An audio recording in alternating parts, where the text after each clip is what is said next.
إن كان في رابط بين بعض رواد الأعمال وأثرياء الصين مثل مؤسس علي بابا جاك ما ومؤسس تومورو جروب تشاو جيان وو، فأكيد هون ما بقصد ثروتهم، لا بقصد اختفائهم بسبب مشاكلهم مع الحزب الشيوعي الصيني. أكيد أنت سمعت عن حالات الاختفاء المتكررة في الصين من رواد أعمال لناشطين لصحفيين لسبب أو لآخر.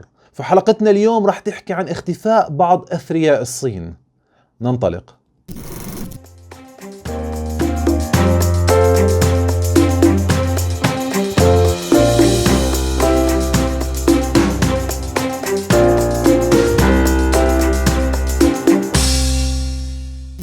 السلام عليكم، أنا أحمد عزام وهذه قناتي يلا اقتصاد. إن كانت أول مرة بتشوفنا فما تنسى تشترك معنا وتفعل الجرس ليوصلك كل حلقة جديدة، وتضغط لايك لنوصل لأكبر عدد من المهتمين، فشكرا لكم. نبدأ من 10 ديسمبر 2015 مع تشاو جوانغ شانغ المعروف باسم وارين بافيت، صاحب مجموعة فوسان.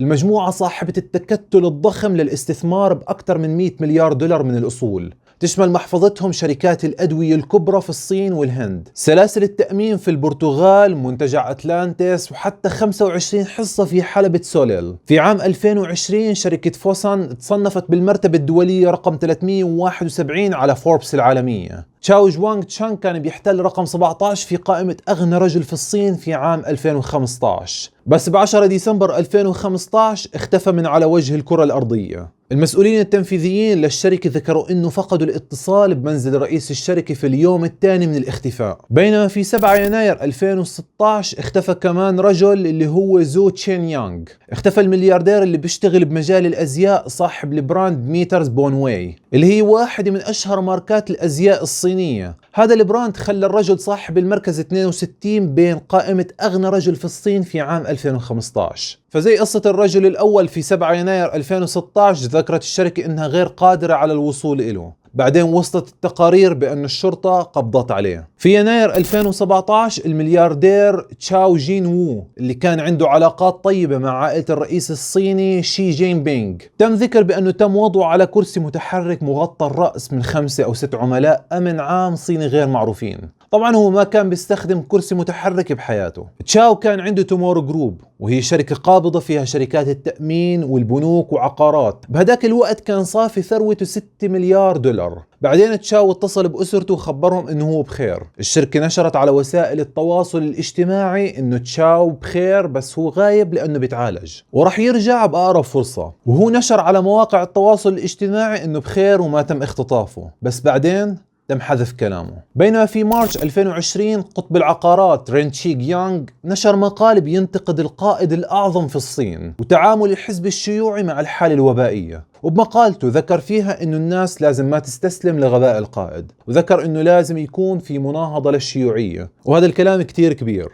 في يوم 12 مارس ما حدا سمع عنه خبر مرة تانية، وحسابه على ويبو اللي كان فيه 37 مليون متابع تم حذفه. هلأ السؤال، بين هدول المليارديرات الأربعة اللي اختفوا كم برأيك عرفنا عنهم معلومات؟ 2 منهم، واحد انحكم عليه بالسجن والثاني ما عاد ظهر للعامة.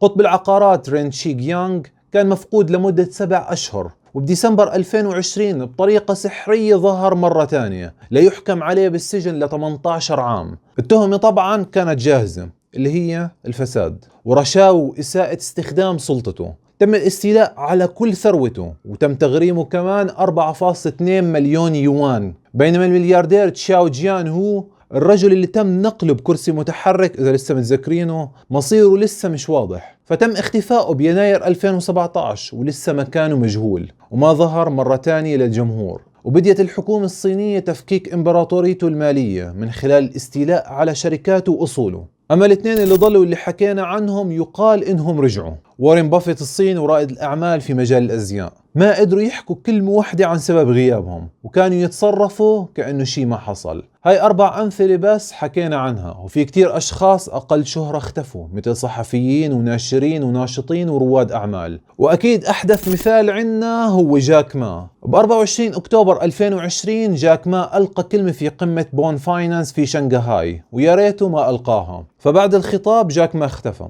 جاك ما صاحب ثروة 48 مليار دولار انتقد الرئيس الصيني وإنه قراره غير ناضج لمكافحة الحالة الوبائية، وإنه الصين محتاج نظام مالي جديد، وإن المنظمين الصينيين عافى عليهم الزمان. عموما اختفى جاك ما بعد تعليقاته السلبية عن المنظمين الماليين.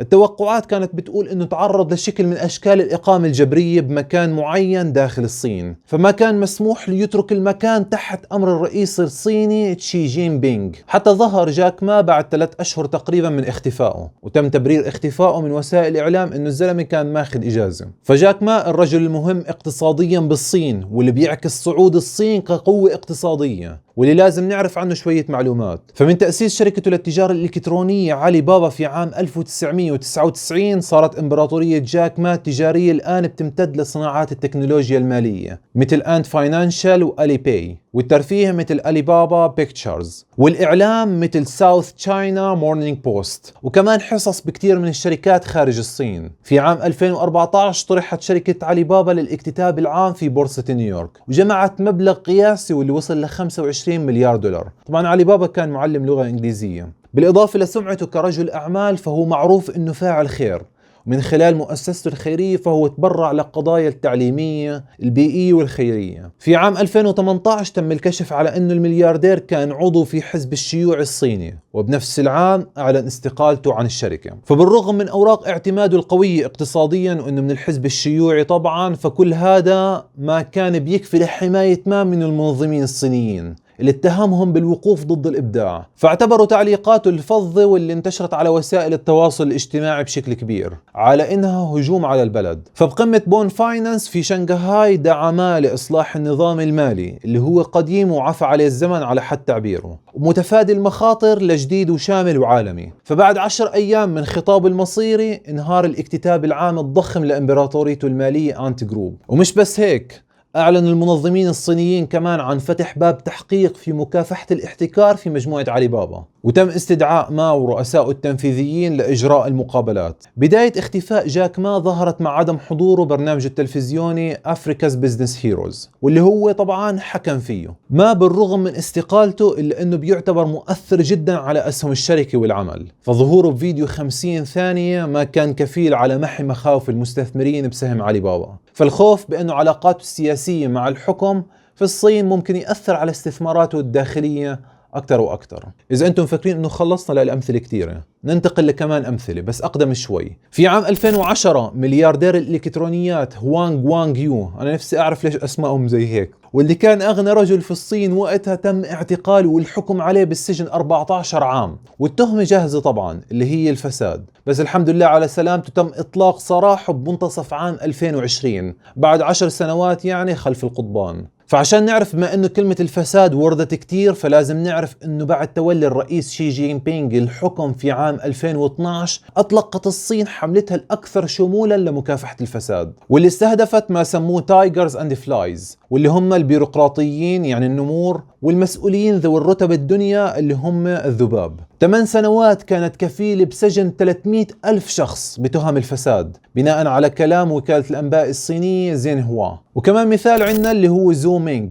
8 أغنى رجل في الصين في عام 2012، واللي تم اعتقاله في عام 2012، بس هالمرة كانت تهمته الاحتيال. الزلم المذكور توفى بعد 3 سنوات بس بالسجن. طبعا الأشخاص اللي حكينا عنهم مش هم بس اللي اختفوا أو انسجنوا أو بين شو صار معاهم على الأقل، فصحفيين مثل شين كوشي اللي كان بيصور الوضع بوهان وقت الجائحة على مواقع التواصل الاجتماعي، بالنهاية تم اعتقاله. فكتير من الصحفيين تم اختفائهم وتم سجنهم وقت الجائحة. ومش بس صحفيين، فممثلات وناشطين سياسيين ورجال أعمال تم اختفائهم لسبب أو لآخر. ختاما، الله يجيرنا. ما تنسوا تشتركوا في يلا اقتصاد وتفعلوا الجرس إن لسه ما فعلتوه، وتخبطوا لايك لنوصل لأكثر عدد من المهتمين. فشكرا لمتابعتكم. في أمان الله، والسلام عليكم ورحمة الله وبركاته.